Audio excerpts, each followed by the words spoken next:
Hi again guys, this is FD for Sage5.tv, your host, bringing you an update on the Bank of England's CBDC. Guys, they're coming. Whether we like it or not, central bank digital currencies are coming. CBDC is in short. And the Bank of England, which is the central bank for the United Kingdom, has already started on its own project. So we are going to unpick what's happening inside the Bank of England's CBDC. So the Bank of England describes a central bank digital currency, or CBDC in short, as an electronic form of central bank money that could be used by households and businesses to make payments. The CBDC is not the same as today's digital currency made up of bank deposits and e-money, which is short for electronic money. The fact that the Bank of England has not made a decision yet as to whether they wish to proceed with the implementation of the UK's very own CBDC, and alongside that its potential introduction, which could well be phased in over a period of time, means that the UK population could be subjected to a triad of the GBP sterling fiat currency. The CBDC is not just money as we know it, but also the infrastructure on which payments can be made. This is why this is such a threat to the banking system as we know it today, and of course banks won't be in support of that. But in this case, I don't think they will have a choice. The Bank of England cites some of the reasons for showing interest in a CBDC as follows: the declining use of banknotes and an increase in the use of private forms of money or privately issued forms of money, for example, cryptocurrencies or digital assets. These reasons, the bank claims, pose the following question to the bank. The bank states, open quotes, as the issuer of the safest and most trusted form of money in the economy, should the bank provide the public with electronic money or a central bank digital currency, CBDC in short, as a complement to physical banknote, close quote. Yeah, you lost me on trusted, and I think that ship on trust has sailed as far as fiat currency is concerned. The Bank of England then goes on to claim that they see opportunities for the bank in order to continue to maintain monetary and fiscal policy. And here's a list of some of the opportunities as listed inside the Bank of England's own paper on central bank digital currencies. The first opportunity is supporting a resilient payment system, avoiding the risks of new forms of private money creation, supporting competition, efficiency, and innovation in payments, meeting future payment needs in a digital economy, improving the availability and usability of central bank money, addressing the consequences of a decline in cash usage to act as a building block for better cross-border payments. Well, if I may just chime in, I think we already have Ripple for that. And finally, to store value, the cheeky of it all. Helicopter money, anyone? What value are you storing? You're diluting value instead of storing value. That's the Bank of England for you ladies and gents. Anyway, the Bank of England also highlights some risks posed by the introduction of a CBDC. They start with the impact caused by bank deposit balances movements. And they state, open quote, if significant deposit balances moved from banks to CBDC, there could be implications for the balance sheets of both banks and the Bank of England. You get that? Implications for the balance sheets of the Bank of England and commercial banks. What a mess. Only if the terms of reference were completely logged in by clearly defined problem. This is something you'll find out later. The way they are trying to frame the whole issue of why cryptocurrency exists and why we need a digital currency. I think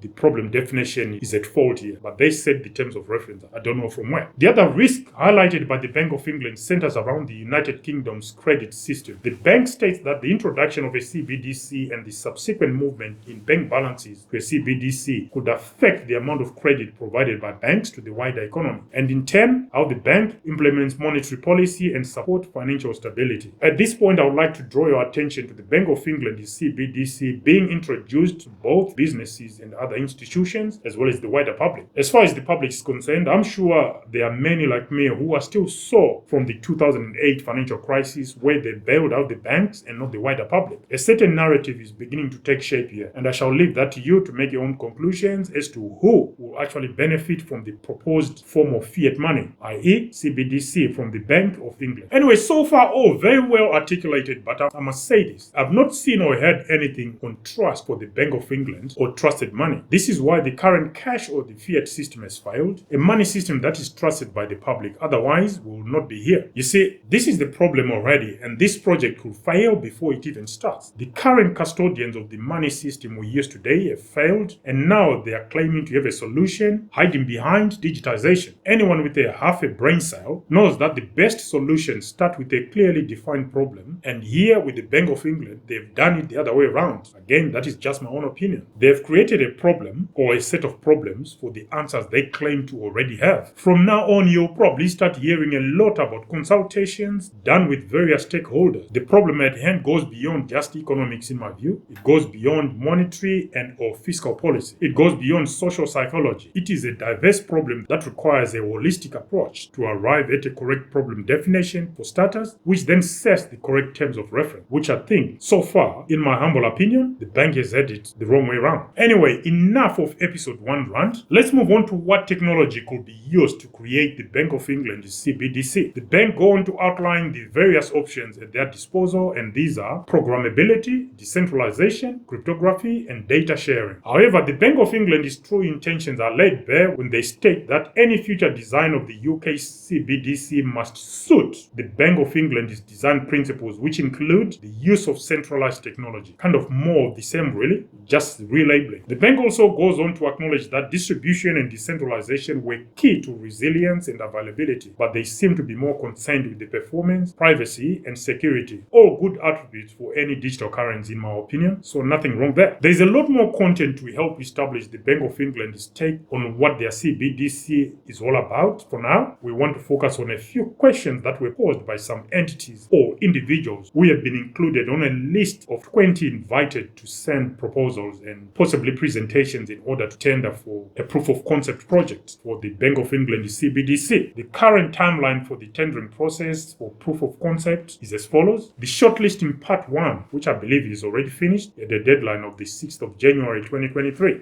Then there is the invitation to tender document release, which commences on the 11th of January. Presentations are earmarked for the 23rd, 24th, and 25th of January 2023. And the award of the winning tender is scheduled for the 31st of January. So that is the timeline. It's all happening this month. So keep watching this space. We'll keep bringing you some updates. Anyway, most of the questions submitted by prospective vendors or suppliers were mainly to do with the design and structure of the proof of concept project. But among those were some eye-opening responses from the Bank of England themselves. Here are some sampled questions and the Bank of England's responses. There were approximately 73 questions that will come across published, but we sampled just a few. So bear with me. Starting with question number 3, it goes like, will the bank be open to receiving responses from suppliers who use specialist partners if it can be demonstrated that this will deliver a superior outcome for Bank of England? The Bank of England replied simply, yes. My take is that based on the shenanigans surrounding the awarding of procurement contracts during the pandemic, this can be a safe option. That's all I will say about this question and the subsequent response from the Bank of England. It appears no one is learned. Question 13. Why is the work being done? Bullet 1 seems to contradict the last bullet of key technical deliverable. Please, can you clarify? I think they were referring to the terms of reference document. The Bank of England's answer goes as follows. The bank would like to take this opportunity to clarify that we have not committed to whether the bank will build a sample wallet or not. We are using the proof of concept to deepen our knowledge and understanding of how CBDC products could possibly interact with each other. My take on this is, as far as the response to vendor question 13 is, this exercise the Bank of England has undertaken potentially points to a nothing beggar project that could store and not get anywhere. In other words, just a wasted opportunity, or they just want to fill the space and drown the noise being produced by a nascent industry that is cryptocurrency. They just want to drown it. The next question we sampled is question 18, and it goes as follows. Do you have a preference as to whether the apps or applications should be native cross-platform, or hybrid cross-platform? The Bank of England's answer is there is a preference for cross-chain platform applications where possible. This is very positive, as this could enhance interoperability in my opinion. So yeah, support their answer on that question. Question 22. Can we use software as a service solutions to accelerate the development, or should all the technology components be deployed within the Bank of England? And the Bank of England's answer was, a software as a service solution is unlikely to be appropriate for this contract, as all deliverables must fall under specially written software. In other words, custom software as defined within the DOS5 framework terms and conditions. So the supplier must confirm that they are happy to proceed on this basis. So my take is the bank's response to question 22 indicates a decent awareness of risk management, which can only be good because off-the-shelf software is not ideal when you are dealing with things like this that are quite sensitive, and they've got a higher threshold when it comes to risk. The next question, we sampled question 25, and it goes as follows. Is this a mini MVP or a proof of concept that will be abandoned before the main solution is built? The Bank of England's response was, the solution should be reusable for future experimentation, but at this point, there is no expectation to go into production. Well, the bank's answer here to question 25 points to a pilot program in due course. So I would not be surprised if there is a pilot program that follows on the back of this proof of concept tendering process. The next question sampled was question 30, which states, in the context of wallet management, the following is mentioned. Sign-up process will not do KYC, including tiering and wallet type. Can the bank clarify what it means by tiering in this context? This is tiering as in creating tiers. And the Bank of England's response was, tiering refers to different kind of wallets in the context of having different functionalities. For example, the proof of concept might consider individual as well as business wallets, so two separate wallets. And our take to this response from the Bank of England, I'm not sure I like the sound of that, because the bank is indicating that there could be different privileges for different stakeholders. For example, individuals and businesses will have different privileges. Bitcoin or most decentralized cryptocurrencies don't have that. So this is a big fail in my view. If this is part of their fundamental design principles, I think they should look at that again. The next question sampled was question 39. Who will be responsible for hosting? Will this be cloud-based or is hosted on-site? And the Bank of England's response was, we are expecting the selected vendor to host the development and test environment throughout the prototype. Through this period, we will leave it up to the vendor to choose the most convenient hosting option for them. Once the project is finished, the listed deliverables will be deployed to bank-managed infrastructure. This answer to question 39 leaves the door open for blockchain-based file storage systems, but I also doubt that they will go for that. The likes of Amazon and its Amazon Web Services, Google, and Microsoft Azure will likely be the picks or recommendations from the bank for whoever wins the tender. Again, that is just my own opinion. Next sampled question was question 41, which goes as follows. Under payments, we have a line item that says load and unload CBDC wallet with commercial bank money. Does this mean the user has to first link their bank account to the wallet? However, in the wallet management, it also mentioned that the user will not do KYC. Isn't this a contradiction? Or only the KYC process is out of scope? Very good question that. The Bank of England's response is, the KYC process is out of scope? You're right. Interoperability with other types of money and other accounts is also out of scope. What? Therefore, loading and unloading CBDC funds will be simulated via the API. Well, my take on this is, I suspect the bank's intentions are exactly what the question exposes. That is KYC in wallets, but they surely know that this is going to be a no-no with the wider public audience, hence the denial. I could be wrong, of course. Next sampled question is question 47. Which goes as follows. Ring fencing of funds for budgeting. Please explain this feature. Is this like create different buckets pots so that user can allocate certain amounts to each pot? And if a grocery pot were to be created, it can make payments only to grocery merchants. Is this the expected functionality? Clever question. I see where this is going. Good question, by the way. The Bank of England's response is, this refers to the ability to label and separate funds for different purposes within one wallet. Okay, fair but quite broad a response.